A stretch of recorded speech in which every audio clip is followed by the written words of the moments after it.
Did careless talk by police officers cost the lives of 2 Northern Ireland solicitors? Panorama investigates Monday at 10 on BBC1.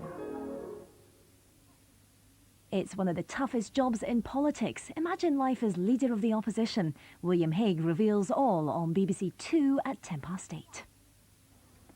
Good evening. Well, it's been a very wet day in the north of the UK. That rain is steadily pushing its way southeastwards. You can see the red colours showing up the heaviest burst there.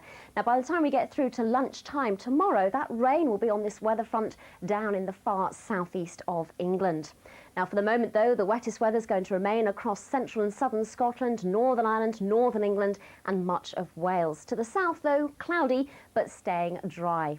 Now, overnight tonight, the rain will end up in the south and the east, giving a very mild night here, temperature around 13, perhaps even 14. But behind the rain band, temperatures will dip to around 7 to 8. Then in the north and the west, we're going to see showers turning up. Now, for tomorrow morning, there's going to be plenty of showers in the north and the west. Down to the south, that rain to start the day, but it'll soon move away to be replaced by sunshine and showers. The best chance of staying dry, that's going to be in the southwest, but the northwest will have the more frequent and heavier showers, with also perhaps some thunder. Top temperatures around 20 in the south, but generally a much cooler and fresher day. Temperatures in the northwest around 12 to 14. The sun index around 4 to 7, so watch out in between those showers. But thankfully the pollen index much lower than we've seen of late. Bye-bye for now.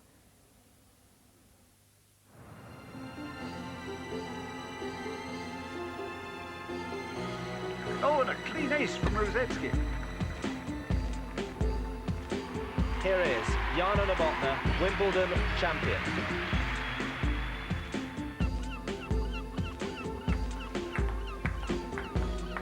Oh, I say, a superb backhand volley from Monica Seles.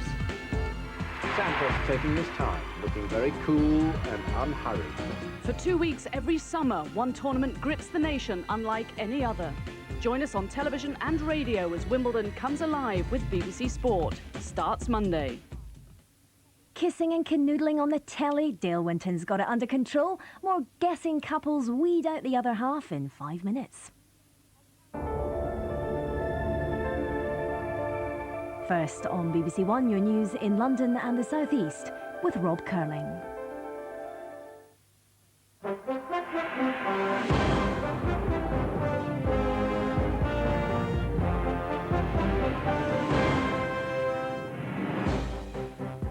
Good afternoon. A school in North London is offering its pupils counselling after a 16-year-old boy was stabbed to death less than an hour after finishing his GCSE exams. It happened yesterday as the boy was waiting for his bus home. 2 teenagers are being questioned by police about the attack. The spot where Leon Henry was stabbed to death. He was waiting with friends to catch his bus home. Witnesses say a fight broke out at around 3:45 involving another pupil. Had a lot of commotion on the left-hand side, and a lot of boys, around 20 to 30 youngsters.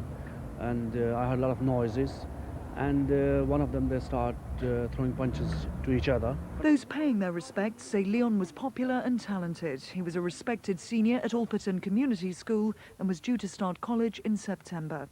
Leon was a normal 16-year-old average guy. He was loving, friendly, and did what normal 16-year-olds do. School boys are carrying a knife and stabbing one other one. It's very shocking. I'm very concerned about my son coming to the school now. Leon's friends say he was preparing for a weekend of celebration as he just finished the last of his GCSEs moments before the attack. All agree he had a bright future ahead of him. Max McKean, Newsroom South-East, Wembley. Police are studying closed-circuit television pictures to try and identify those who took part in yesterday's violence in the City of London. 6 people appeared in court this morning, charged with public order offences, and police say more arrests will follow. After the storm, the clear-up, the city streets quiet today except for the activity of contractors repairing damage and cleaning graffiti. The carnival against capitalism had begun peacefully but turned violent. 100 were hurt, 38 needing hospital treatment. One woman still in hospital tonight with a broken leg after falling under the wheels of this police van. Officers say the violence was caused by a minority intent on creating mayhem. Today they began studying CCTV footage to identify those responsible. We have CCTV cameras deployed around the city capable of very, very high quality imagery, and we will be using the product of those cameras and our intelligence gathering operation to pursue those responsible for the violence. Police are also criticising some of the 40 organisations which took part in yesterday's protest, accusing them of willfully failing to cooperate with police in the run-up to the demonstration. Graham Major, Newsroom South-East. Well, our sport, and 3 matches today involving our counties in the CGU National League. These all one-day games, of course. In the first division match at Headingley, the possible England captain-in-waiting Nasser Hussain scored a century as Essex Eagles reached 241 for 7 off their 45 overs. Yorkshire Phoenix 131 for 2 off 31 overs. In reply, that looks like a close finish. In the second division at Trent Bridge, Middlesex Crusaders made 197 for 8. Nottinghamshire Outlaws 115 for 4 off 25 overs. And also in Division 2 at the Oval, Surrey Lions have slain the Glamorgan Dragons, who lasted only 17 overs. Replying to Surrey's 187 all out, the visitors made a total of just 44. And finally, rowers from all over the world have converged on the Thames this weekend for the Henley Women's Regatta. With the finals tomorrow, today was given over to the heats. With the record equalling 245 entries, the Women's Regatta goes from strength to strength. Amongst an impressive number of foreign entries in this, the event's 13th year, are the first Australian crews to take part, such as the University of Sydney, who'd flown halfway round the world, only to go out in just their second heat. Rachel, it's a long way to come for just 2 races, isn't it? It certainly is. We did hope to race 5, but 2 is better than 1, so it's a long way to come, but we've really gained a lot of experience out of it and we've had a great time. Among the highlights of the weekend is the attempt by Mortlake's Sue Appleboom to claim her record-breaking 10th Henley Women's Sculling title. It's also my last Henley Women's Regatta. I've decided to retire after this weekend, so I'm hoping to go out on a win. Trophies for the 21 events will be awarded tomorrow afternoon, with Olympic gold medalist Steve Redgrave, patron of the regatta, presenting the winning coxless pairs with the much-prized Redgrave Trophy. Well, if you get down there tomorrow, it should be quite a good day weather-wise. Rain clearing early on, hopefully, through the southeast, although Kent could stay wet.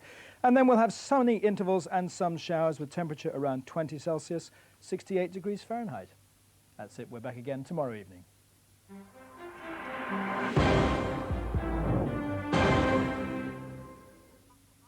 Going deep underground to reconstruct a picture of the past, the History Zone meets the ancestors on BBC2 shortly.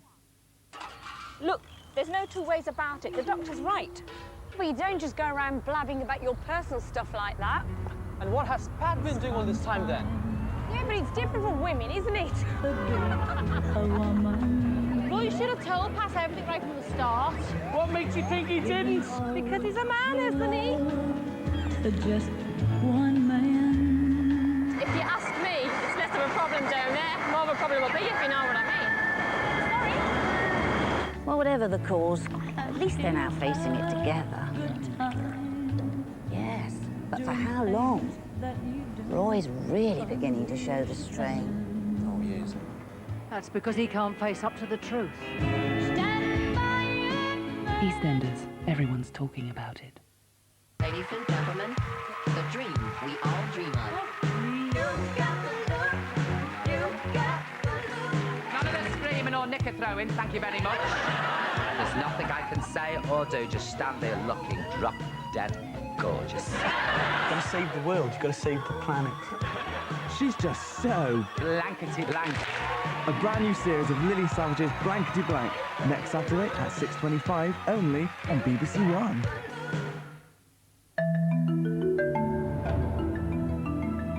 Not 1, but 2 cash draws when Simon Mayo hosts the new look National Lottery winning lines in 45 minutes. First on BBC1, let the kissing commence.